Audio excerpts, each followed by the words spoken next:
challenge of conducting this urban warfare, A, to get hostages back, and B, to then level Gaza and potentially just engage in the hand-to-hand combat that it's going to take on mission A, it can't be, the complexity of it can't be overstated.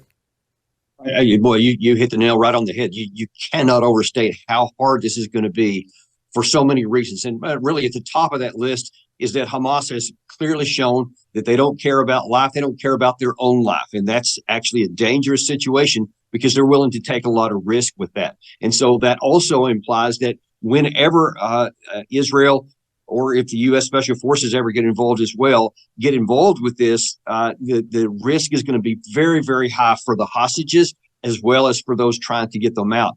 And even if you're talking about a conventional fight like this, you got to know that as prepared as Hamas was to launch this operation, they also had equal preparation for the expected Israeli defense. And they have had many years to understand the tactics, techniques, and procedures Israel uses when they come in. So they have probably defenses already constructed and are waiting for Israel, which probably will include, booby traps, actually what they call fire bags, where they'll try to draw them in and draw them into certain areas where they can then have pre-planned bombs or snipers. This is going to be hard in every capacity. I mean, there's no way that the Israelis don't know all of that, and yet they want to get their hostages back. I mean, these are women, they're children, they're babies, like they're fellow Defense Force members. But, what country would leave its women and its children and its elderly citizens just aside and say, oh, well, they got them. I guess they're as good as dead anyway. Israel's not going to do that. So will it not require a ground force invasion or incursion into Gaza? Well, here's the situation. One of the most famous hostage situations was the raid at Entebbe many years ago in Uganda that Israel launched. And, that's a very complex issue. And then you try to get the hostages out. And that's when it's really easy to identify. This time, Hamas almost certainly has spread however many of these hostages there are throughout the Gaza Strip and all these different locations. And they almost certainly have visibility on the routes that would come in. So they would know if the Hamas or if the Israeli side is coming to get them, if they want to try a covert situation. So it's going to be really hard in any case. And there's no question that if they get it cornered, I think we can expect that Hamas would kill those hostages. And if Israel goes in and tries several of them and they start backfiring, then that's going to cause a lot of backlash within especially the family members in Israel. So again, there is no easy path to this. Every way that you would suggest has a big negative side on it. And honestly, I'm not real sure what Israel is going to do and how they're going to try to get these back short of negotiations. I mean, there's a report out today, just looking it up here, via the Wall Street Journal, that Israel may be exploring a possible deal to secure at least the release of women and children using Egypt as an intermediary. This is according to Egyptian officials. But Hamas has given little indication, quoting from the report here in Wall Street Journal again, that it is prepared to negotiate unless it can secure the release of thousands of Palestinians in Israeli detention, according to these officials. Either way, they're saying this is a lose-lose because, you exchange thousands of Palestinian prisoners for one or two, a small handful of Israeli prisoners. That's obviously a propaganda victory for Hamas. But if you send the Israelis into Gaza, boots on the ground, you're going to suffer a huge loss of life on the Israeli side. And there's no guarantee you're ever getting those hostages back, even so.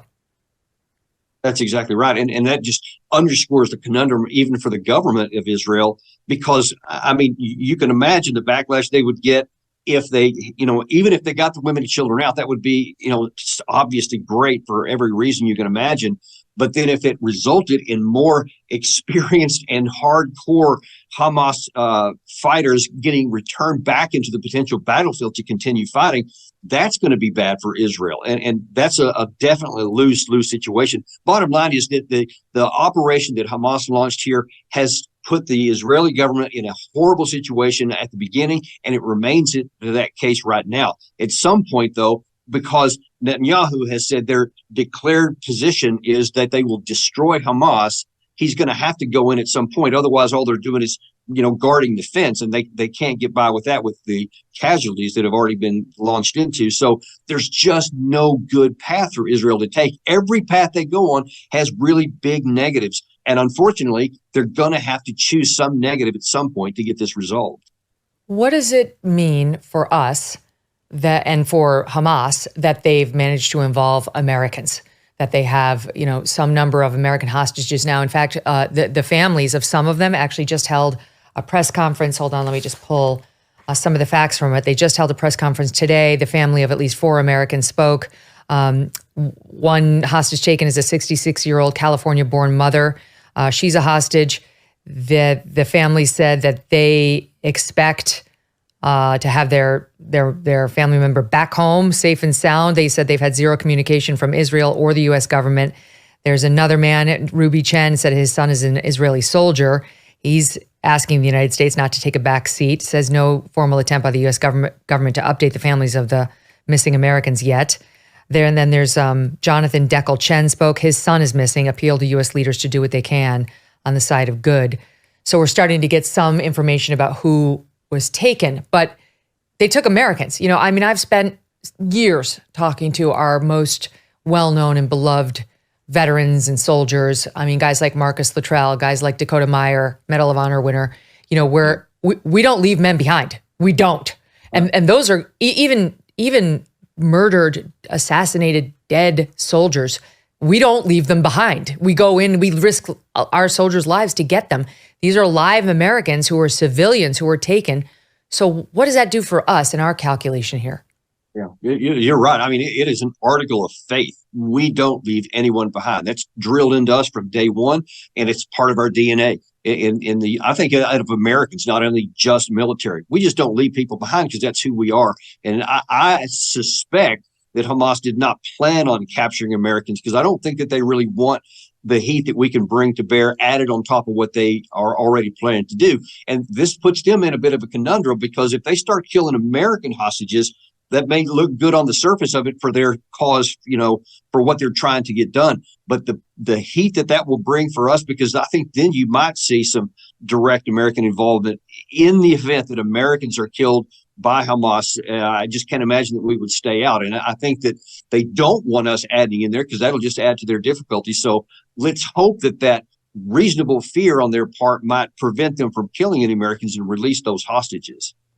Do you feel, on the other hand, we don't want a full-fledged war in the Middle East that we didn't have 4 days ago, right? So that will lead to the death of a whole lot more of Americans. So we have to be smart about how we get involved and what we do. There's some report that we're sending some Navy SEALs over there right now. This seems like a mission for our best and brightest and most talented to somehow get in there. But as I'm saying, and I'm thinking about what you just said, they probably rehearsed for months for somebody trying to come in, get into these so-called terror tunnels that are underground, get onto these streets that they've got eyes on. Our Navy SEALs are still human.